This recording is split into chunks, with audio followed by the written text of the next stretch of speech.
Yeah, hi guys, you're welcome to this video. I'm super happy to have you here with me. Thank you so much for joining me in this video. So in this video, I'm going to be talking about studying in Iceland, good jobs for international students in Iceland. So I've been seeing that a lot of students, international students, are interested in knowing the kind of jobs that international students can do in Iceland to survive and to have a very beautiful life in Iceland. So, and this is a very, very important point to discuss because your choice of job can make or mar your entire journey and your study permit status. So, it is very, very important for you to actually do research about this and conclude which kind of job you'll be able to do when you get to Iceland. So it's a good thing you're planning to go to Iceland, but you must make sure that you have a very, very intact survival strategy on ground, or you have enough money to take care of yourself until you're able to integrate properly into the society. So in addition to the free tuition fee, let's put it that way, good wages is part of the major attraction that many international students are actually seeing that is attracting them to Iceland because Iceland is a member of the European Union Schengen area, and it also has a good wages for payment as any other European countries. So giving it a very, very big influence in attracting international students to itself. So um, if you work in Iceland or you get a job after settling there, you are definitely going to be compensated well by the payment that you'll be given over there. So, but you can't just take any job because there are jobs that will actually affect your studies because of their timing. So I have actually gathered some little features that you need to look for in a job that can actually suit you as a student, international student. And I've also gathered examples of jobs that you can do, that people are doing, that students are doing, and they are able to combine with their studies. So before I mention those examples of jobs, let me quickly tell you the features that we need to look for. The number one feature is that that job must have flexible timing. If possible, you should be able to do the job at any time that you can do it, that you are available to do the job. So that it will not affect your work, your school schedule. So it should be something that you can go and do maybe after your studies or before your studies. It should not clash with the time of your studies. You understand that? That's number one. Then so you must make sure that if it is fixed, if the time of that job is fixed, that fixed time must not be the time that you are receiving lecture. It must not clash with your class work and your lecture work. Very, very important. Yeah. So then the next thing is that if it has overtime, that's fine. It must not be a fixed overtime that you must do by fire by force. It must be a flexible overtime work. So that you can do anything you want. So you must not be under obligation to do the overtime. It must be something that you can make your choice if you want to take the overtime or you're not taking it. Because you have to go and prepare for your academics as well. Very important. Don't forget that the reason why you are there is because of the academics. So then the next thing that I need to talk about there is that you must be able to combine the job with your academics without that job affecting your academics. Very, very important. Don't forget that in Iceland, when you want to renew your study permit, they will require you to submit your academic report. And that academic report must show that you are actually consistent with your academics and you are doing well in it. If it is otherwise, you will be sent back to your own country. Note that, very, very important. So, having said that, let's quickly go to the example of jobs international students do in Iceland. Number one is driving. Driving is highly required in Iceland, and if you don't know how to drive, you can actually go and learn it now. You might just be driving for delivery companies, you can be driving trucks for companies, you can be driving different kind of driving, you can even be driving a personal person, a private person, and stuff like that. Driving is an highly required skill in Iceland, and if you can learn it now, perfect it, and maybe if you don't know how to drive already, learn it now, perfect it. It can be very, very, very useful. It's nice. It can help delivery companies, help stores to buy their stores and drive it home and drive it to their workplace. Stuff like that. Driving, all kinds of driving is very, very required in Iceland. Then the next one is construction companies. construction companies. They have knowledge of construction companies, all kind of construction companies. Many African students are doing that in Iceland, and it can really go a long way to help you if you can be involved in construction company works. It can be a little difficult, but they pay well as well. Then another common job that students do, is sales attendants.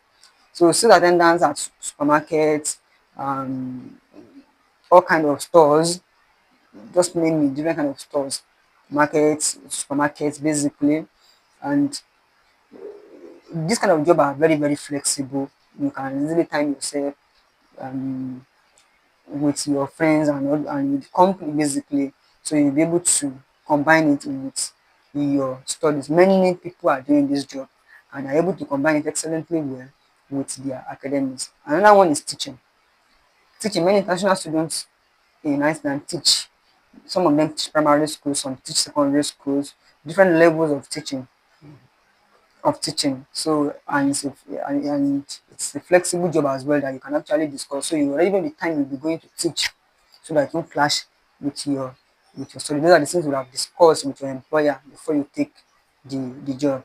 Then another good one, in fact, one of the most flexible and basically the best, as in my own opinion, I might be wrong, but then my own opinion is content creation.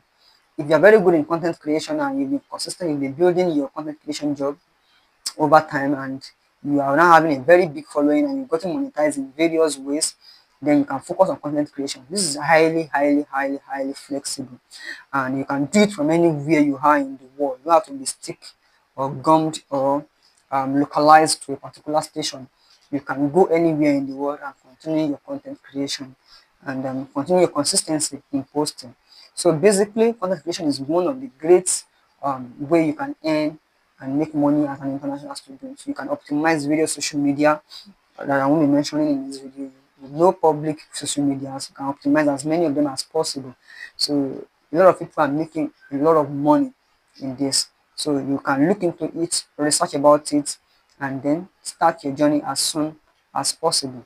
The next one is automobile engineers. Automobile engineers also make a lot of money over there.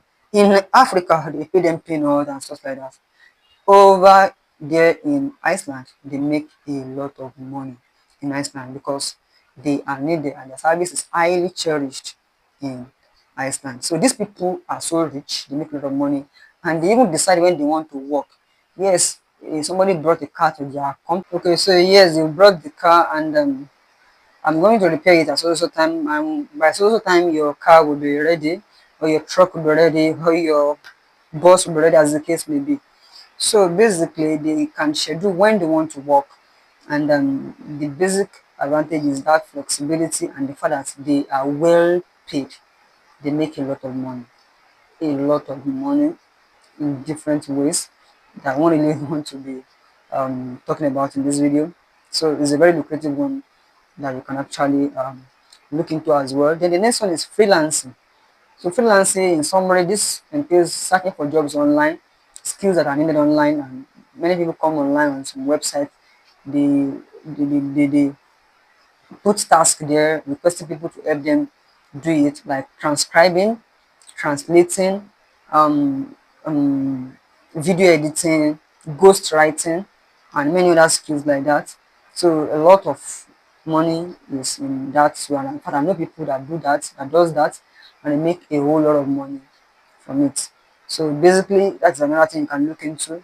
It will require some research, but people can make money from it, and you can as well make money from it. Then the next one is agriculture. Agriculture is another very beautiful one. In fact, one of the big one that you can control. You can decide when you want to work. You can make a lot of money from it. You can. This is a very big one. So agricultural skills can help you a lot. You decide what you want to plant, where you want to plant, and other things like that. And you start, and then you start planting and harvesting, and then you sell to the market or to people that needs what you are planting. And right, it might take some time before you start seeing the benefits, depending on what you are planting anyway.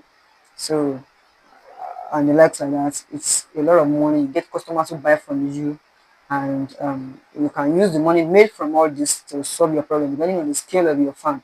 So one of the major issues you might have is getting land to farm over there. But then you may not necessarily need large farm depending on what you are doing in particular. For example, if you are rearing fish, you just need a small area for the pool, and you can make a lot of money from a very small area. So there are different things you can do. Agriculture doesn't necessarily have to be in big farm, although big farm can give you more advantage, but you can do a lot of. So I'm just bringing attention to a lot of things you can do so that it can give you a lot of money. Also, you might have challenge with the climate and the weather, so you must know the kind of things you can actually cultivate real, as the case may be in that area. So let me quickly go out of that and move to work permit in Iceland. Like I've explained in one of the previous videos I've released that um, when you want to start working in Iceland, you need to get a contract before you can actually work in Iceland. Your study permit as a student does not permit you to work. So you must get your contract, which is when you now use to apply for a work permit, which can then permit you to start working in Iceland. That is how Iceland works. Other countries might be different, but for Iceland, you must get a job contract, which you then use to apply for work permit. If the job is a private job that you are doing by yourself, depending on whether your physical presence is required or not, you you can just go and explain to them that it is your permanent, it's your private job you want to do by yourself. You explain the question that you are employing yourself, and the contract is going to be issued by yourself to yourself. In that kind of situation, they will have no other option than to issue you the work permit for your own company to be able to work in your own country, basically. So basically, also finding work in Iceland. I explained that Iceland is not really a big country. That's about approximately 400,000 people are there. So basically, getting job, you want to search for job over there can take some time. So it can take like 1 to 2 months basically. So you must learn how to search for job there. You design your Europass CV, and then that Europass CV must have a referee or like a recommender, like a recommendation, somebody who is recommending you for the job. That's very, very important because over there they only give job based on recommendation or somebody who is ready to stand for you before you can get job. Very, very important. You must put that into consideration. So um, I have come to the end of this video, and I believe that this video is going to help you in one way or the other. I believe that this video is going to help you to prepare for settling down in Iceland and jobs you can do to take care of yourself and your dependents in Iceland. Thank you so much for watching this video. I am super happy that you stayed to the end of it. I'll be seeing you in the next one. Bye for now.